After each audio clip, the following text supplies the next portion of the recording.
नमस्कार, आप live streams देख रहे हैं। मैं हूं आपके साथ रोहित वर्मा। देखिए, देश में लोकसभा का चुनाव चल रहा है। तीसरे चरण का मतदान बिहार में भी चल रहा है। अब ऐसे में चुनावी मैदान में एक तरफ एनडीए है तो दूसरी तरफ आईएनडीआई है। देखिए, 11 बजे तक का जो अपडेट है चुनाव आयोग की तरफ से जारी किया गया है। मेरे पीछे जो स्क्रीन आप देख रहे हैं, इसमें तमाम लोकसभा क्षेत्रों में कितने प्रतिशत मतदान हुआ है वो हम जानेंगे। हमारे साथ बात करने के लिए हमारे सहयोगी आलोक जी भी मौजूद हैं। देखिए, झंझारपुर में 22.39% है, सुपौल में 25.98% है, अररिया में 25.97% है, मधेपुरा में बात करें तो 23.31% है और खगड़िया में बात करें तो 24.49% है। ओवरऑल 24.41% अब तक मतदान हुआ है। हम अधिक जानकारी के लिए हमारे सहयोगी को जोड़ेंगे। क्या लगता है आलोक, जिस तरीके से मतदान चल रहा है, क्या तस्वीरें आ रही हैं? देखिए, फेज़ 3 का चुनाव है। पूरे देश में 93 सीटों पर, 11 राज्यों के 93 सीटों पर वोटिंग हो रही है। और फिलहाल हम अगर बिहार के 5 सीटों की बात करें तो लबोलुबाब यही है। सुबह 7 बजे से वोटिंग शुरू हुई है। 4 घंटे में 24.41% मतदान हुआ। ओवरऑल देखें, देखिए हम अगर अररिया में देखें और सुपौल में देखें तो इन जगहों पर तो 25% से भी अबव, यानी कि लगभग अप्रॉक्स 26% तक वोटिंग हो चुकी है। तो यानी कि वोटिंग परसेंटेज जो है वो काफ़ी बढ़ा है। वोटिंग परसेंटेज काफ़ी बढ़ रहा है। ये अच्छा है स्वस्थ लोकतंत्र के लिए। हमारे देश में लोकतंत्र स्वस्थ रहे, लोकतंत्र का ये त्यौहार है। हम अभी भी अपील कर रहे हैं कि लोग आप जो है वो जो घर पर बैठे हुए हैं अभी देख रहे हैं हमें, वो निकल कर जाएं, वोट दें, वोट ज़रूर दें। क्योंकि देखिए, आज इतनी गर्मी भी नहीं है, मौसम भी थोड़ा ठीक है, बेहतर है पहले से। जो पिछले 2 चरणों में जो मौसम रहा है उससे तो लाख गुना बेहतर है आज का मौसम। तो मौसम साथ दे रहा है तो आप वोट ज़रूर दें। और जो वोटिंग परसेंटेज बता रही है, जो दोपहर 11 बजे तक की है, मतलब सुबह 11 बजे तक की है, अब तो थोड़ी देर में 12 बज जाएंगे, तो ये परसेंटेज जो है ये बयां कर रही है कि हाँ, अब मतदाता जो है वो घर से निकल रहे हैं। जो प्रचार प्रसार हुआ है, नरेंद्र मोदी भी अपील करते रहे हैं। आज सुबह नरेंद्र मोदी ने भी गुजरात के अहमदाबाद में अपने वोट डाला है। अमित शाह ने भी वोट दिया है। अगर हम बिहार की बात करें तो तस्वीर दिखा रहे होंगे, शाहनवाज हुसैन ने भी सुपौल में वोट दिया है। शाहनवाज हुसैन सुबह सुबह लाइन में लगकर वोट देने गए हैं। तस्वीरें हम अपने दर्शकों को इस वक्त स्क्रीन पर दिखा रहे होंगे। शाहनवाज हुसैन ने भी वोट दिया है, अपील की है लोगों से वोट देने की। संजय झा, जो कि बिहार सरकार में मंत्री रहे, अभी मौजूदा समय में राज्यसभा के सांसद हैं, उन्होंने भी झंझारपुर में वोट दिया है। तो ये तमाम जो बड़े नेता हैं उन्होंने वोट दिया है। और देखिए, अब अगर हम बात करें कि करके बिहार की सभी सीटों की, झंझारपुर में देखिए, झंझारपुर में क्या है, मैं पकड़ लेता हूँ। झंझारपुर में क्या है, झंझारपुर में रामप्रीत मंडल हैं और सामने में सुमन महासेठ हैं, जिनके लिए मुकेश सहनी ने काफ़ी पैरवी की थी। ये तक कहा था तेजस्वी यादव के साथ मंच से कि सुमन महासेठ अगर जीते हैं तो केंद्र में मंत्री बनेंगे, अगर हमारी सरकार आएगी, इंडिया की सरकार आएगी तो। अगर सुपौल की हम बात करें, माफ़ कीजिएगा, तो सुपौल की बात करें तो सुपौल में 25.98% है। यहाँ पर दिलकेश्वर कामत हैं। सामने में समझते हैं आरजेडी के जो उम्मीदवार हैं वो कितना टक्कर दे पाएंगे। अररिया में बात करते हैं, मोहम्मद शहनवाज की बात करते हैं तो मोहम्मद शहनवाज जो हैं वो कितना टक्कर दे पाएंगे अररिया में प्रदीप सिंह को, क्योंकि वहाँ पर सीधा बीजेपी से फाइट है। देखिए, जिन जिन सीटों पर बीजेपी से फाइट है, हम वहाँ की अगर हम बात करें तो काफ़ी ये जो मुकाबला है वो दिलचस्प होता हुआ दिख रहा है।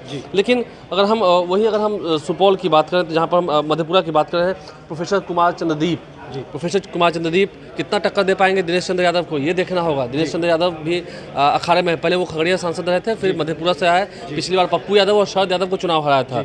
इसके अलावा देखिए, खगड़िया में राजेश वर्मा हैं, लोजपा के उम्मीदवार हैं, लोजपा रामविलास के उम्मीदवार हैं। सामने में सीपीएम के उम्मीदवार हैं अवधेश राय। तो अवधेश राय के लिए भी कड़ी चुनौती होगी। लेकिन देखिए, कई सारी ऐसी बातें हैं जो इफेक्ट डाल रही है। अगर हम सुपौल की बात करें, चंद्रहास चौपाल, माफ़ कीजिएगा मैं नाम भूल गया था, इसलिए सुपौल से आरजेडी के उम्मीदवार हैं चंद्रहास चौपाल, एक्टिव थे।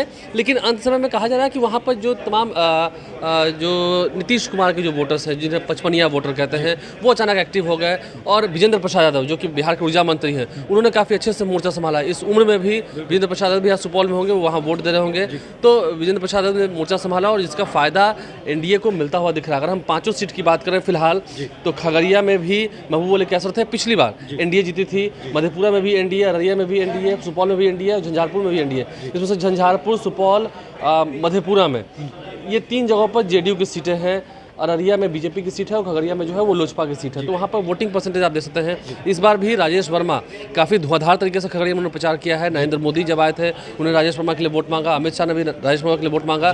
तो एक अलग वातावरण बनता जा रहा है। खगड़िया में प्रचार हुआ है। महबूब अली कैसर जब टूट कर इंडिया ब्लॉक में चले गए, तेजस्वी यादव के साथ चले गए, तो उसका असर भी थोड़ा खगड़िया में देखने को मिला है। देखना होगा कि वो कितना डैमेज कर पाते हैं, क्योंकि अब जब नरेंद्र मोदी आए हैं, आपने पिछले दिन देखा है, वो मिथिला पहुँचे थे, दरभंगा पहुँचे थे, उन्हें खूब हंकार भरी है और उसका असर जो है वो देखने को मिलेगा इन 5 सीटों पर। क्योंकि और जहाँ तक बात अररिया की करें, अररिया में भी हुंकार भरी है बड़े बड़े नेताओं ने, बीजेपी के नेताओं ने। खुद प्रधानमंत्री नरेंद्र मोदी ने हुंकार भरी है, तो फिर आप समझ सकते हैं ये सभी सीटों पर उसका असर पड़ेगा। और मधेपुरा में देखिए, मधेपुरा सुपौल की अगर हम बात करें तो यहाँ पर लड़ाई उतनी दिख नहीं रही थी। आरजेडी की जो उम्मीदवार थे चंद्रहास चौपाल की बात करें या प्रोफेसर कुमार चंद्रदीप की बात करें, लड़ाई उतनी दिख नहीं रही है, एक्टिव नहीं। नीतीश कुमार ने तो पूरा दमखम झोंका रखा था। नीतीश कुमार ने मधेपुरा में ही कैंप कर रखा था और इसका नज़र देखने को मिल रहा है। 23% वोटिंग हो चुकी है, सुबह से 4 घंटे बीचे हैं अब तक, तो इसका असर आगे देखने को मिलेगा। नीतीश कुमार ने जो मेहनत की है, जो रंग दिखाया है, उसका असर देखने को मिलेगा। मगर लालू प्रसाद यादव ने वोटिंग के बीच बड़ा बयान दिया है, आपने खुद देखा है। हाँ, मुसलमानों की रिजर्वेशन की बात। हाँ, देखिए, मुस्लिमों की बात की है तो यहाँ पर हम बात करें अररिया में, खगड़िया में, यहाँ पर मुस्लिम्स काफ़ी है। लालू प्रसाद ने अभी कह दिया है इस वोटिंग के दौरान ही, अब से थोड़ी देर पहले आप भी वहाँ मौजूद थे, कि हाँ, मुसलमानों का जो रिजर्वेशन है वो बढ़ना चाहिए, मुसलमानों की बात होनी चाहिए, मुसलमानों का रिजर्वेशन बढ़ना चाहिए। ये एक बड़ा इफेक्ट डालेगा। आपको बता दें, सुबह 11 बजे तक की जो वोटिंग परसेंटेज हम दिखा रहे हैं, आगे देखना होगा ये वोटिंग परसेंटेज और बढ़े, इस पर हमारी नज़र बनी रहेगी। लेकिन लालू प्रसाद ने जो कहा है, देखिए, नरेंद्र मोदी भी आकर कह रहे हैं कि SC ST OBC का जो आरक्षण है वो छीन कर मुसलमानों को दे देंगे, तो लालू प्रसाद ने ऐसा सही कह दिया कि हाँ, उनका आरक्षण बढ़ना चाहिए। उन्होंने बिना किसी लाग लपेट के नरेंद्र मोदी को जवाब दिया और कहा कि हाँ, ये आरक्षण बढ़ना चाहिए, इसमें कोई बात नहीं है। जहाँ तक बात नरेंद्र मोदी कह रहे हैं 400 पार की, तो सीधा पार ही हो रहे हैं, मतलब बिहारी भाषा में उन्होंने कहा कि वो सीधा पार ही हो रहे हैं। तो फिर पार होने की बात क्या है, वो तो पता चल जाएगा। और हमारे पार्टी को, यानी कि हमारे गठबंधन को वोट खूब पड़ रहा है, लालू यादव का दावा रहा है। बिल्कुल, मतलब वोटिंग परसेंटेज बढ़ रहा है और कहीं ना कहीं जो है वो चुनाव आयोग की तरफ से जो कहा भी जा रहा था कि हीट वेव के कारण लोग नहीं निकल रहे, तो अब लोग घर से भी निकल रहे हैं। नहीं, देखिए, हम इस वक्त हम कंट्रोल रूम में ही मौजूद हैं। हम एक बार चाहेंगे कंट्रोल रूम की तस्वीर दिखाना। देखिए, सभी तरफ जो उसके अधिकारी हैं, जो स्टाफ लगाए गए हैं, जो ऑफिसर लगाए गए हैं इलेक्शन कमीशन के, वो इस कंट्रोल रूम में हर तरफ आपको दिख रहे होंगे। लोकसभा आम निर्वाचन 2024 की प्रक्रिया चल रही है, आज तीसरे फेज़ की वोटिंग है और ये जो वोटर्स का जो मिजाज रहा है वो देखने की कोशिश की जा रही है। हमेशा फ़ोन कॉल्स यहाँ बज रहे हैं, कहीं भी किसी जगह पर शिकायत हो रही है तो उसकी पूरी तरह से मॉनिटरिंग की जा रही है। सभी जगहों पर CCTV कैमरा से नज़र रखी जा रही है। पुलिस फोर्स की तैनाती की गई है, पैरामिलिट्री फोर्स की तैनाती की गई है।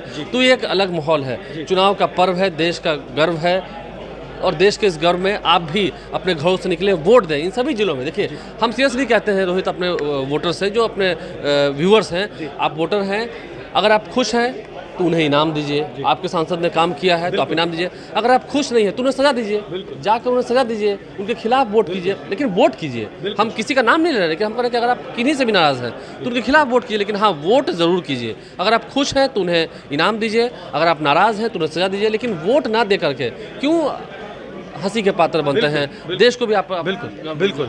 तो देखिए, ये जो 11 बजे का जो वोटिंग परसेंटेज है वो निकल कर सामने आया। आगे हम और भी अपडेट आप तक पहुंचाते रहेंगे।